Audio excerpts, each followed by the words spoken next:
Speaker महोदय अपना प्रस्ताव पढ़ रहे थे, उस वक्त आप विरोध कर रहे थे और उसके बाद कांग्रेस ने यह कहा कि स्पीकर जो हैं वो भारतीय जनता पार्टी का एजेंडा चला रहे हैं। मुझे यह बताइए कि भारतीय जनता पार्टी का एजेंडा कैसे हुआ? इमरजेंसी तो देश पर लगी थी, सिर्फ भारतीय जनता पार्टी पर तो लगी नहीं थी। देखिए अनुराग जी, 1975 में जो हुआ, राहुल गांधी जी जो देश में आज सर्वप्रिय नेता है, सबसे ज्यादा प्रिय नेता, उन्होंने खुले दिल से इसकी आलोचना करी, इस पे माफी मांगी, इस पे खेद व्यक्त किया। इतना बड़ा दिल रखने वाला नेता देश में आज कोई नहीं है, सिर्फ और सिर्फ राहुल गांधी जी। तो भाजपा इस मुद्दे को क्यों उखाड़ रही है बार बार? अब इसमें क्या निकलेगा?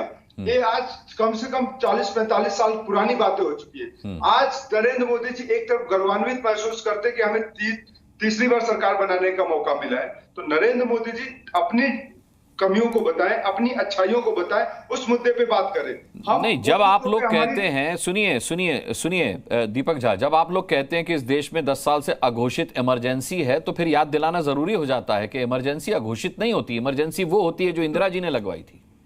तो अनुराग जी, कहा तो तय था चरागा है महेश्वर, शहर के लिए कहा चराग मैं अपनी घर के लिए वाली बात है, तो शहर और घर की बात होती है, तो हर एक घर को ये उजाले करने चले थे नरेंद्र मोदी जी, लेकिन पूरे शहर को अंधेरे में डाल दिया, पूरे देश को अंधेरे में डाल दिया। तो अगर आप इंदिरा गांधी की बात करेंगे तो इंदिरा गांधी जी ने पाकिस्तान के 2 टुकड़े कर दिए थे। वो एक अकेली महिला थी पूरे देश में, आज भी इंदिरा गांधी के बराबर दम रखने वाला नेता नहीं पैदा हुआ है। जो नरेंद्र मोदी जी कहते हैं 56 इंच का सीना, चाइना को आप लाल आंख दिखा देंगे, चाइना से आप डरते हैं, आप पाकिस्तान के यहाँ जाके बिरयानी खा के आते हैं। तो भारत को जो एकजुट बनाया है, जो भारत को अखंड बनाया है, ये जवाहरलाल नेहरू जी से लेकर सरदार पटेल जी से लेकर राजीव गांधी जी से लेकर इंदिरा गांधी जी तक ने इस देश में अपनी शहादत, अपनी कुर्बानी दी है। ये तो श्यामा प्रसाद मुखर्जी गैंग के जो लोग हैं, जो भारत विभाजन करने की राजनीति इन्होंने चली थी, हिंदू महासभा ने, वीर सावरकर जी ने, तो ये उस गैंग के लोग हैं। इनके पास इतिहास में अपना कुछ बताने को है नहीं, इसीलिए दूसरे का इतिहास बता के अपने आप को गौरवान्वित महसूस करते हैं। बता दें पिछले 10 साल में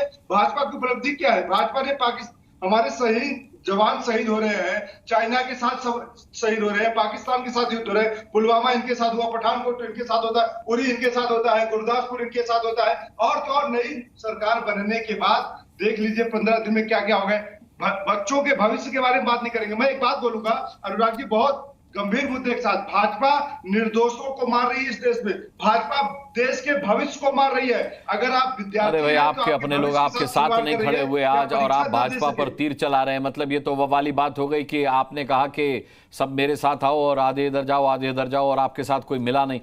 मैं आऊंगा दीपक आपके पास। प्रेम शुक्ला, ये श्यामा प्रसाद मुखर्जी गैंग, वीर सावरकर गैंग का बता रहे हैं आपको, ये कह रहे हैं कि देश के असली मुद्दों से ध्यान भटकाने के लिए आप इमरजेंसी की बात कर रहे हैं। गड़े मुर्दे उखाड़ करके आपको क्या मिलेगा? राहुल गांधी उस पर माफी मांग चुके हैं, खेद जता चुके हैं, तो अब आप उसको वापस क्यों उखाड़ रहे हैं? क्या हासिल करना चाहते हैं आप इससे? देखिए, कांग्रेस के भाषा संस्कार से आप अवगत हुए स्वयं कि डॉक्टर श्यामा प्रसाद मुखर्जी गैंग है, वीर सावरकर का गैंग चलता था। अभी मैं माइनो गैंग कह दूंगा तो सिर धुनने लगेंगे। जो सचमुच का गैंग है, जिस पर 420 का मुकदमा है, उसको भी 420 कह दूं तो इनका पूरा मीडिया डिपार्टमेंट जो है वो आपके चैनल को पत्र लिखने लगेगा, जिसमें सही में अब देखिए, अब भाजपा एक ऐसे गैंग को ऑर्गेनाइज चला रही है, देश के भविष्य के साथ खिलवाड़ कर रही है, देश में आपातकाल लगा हुआ है।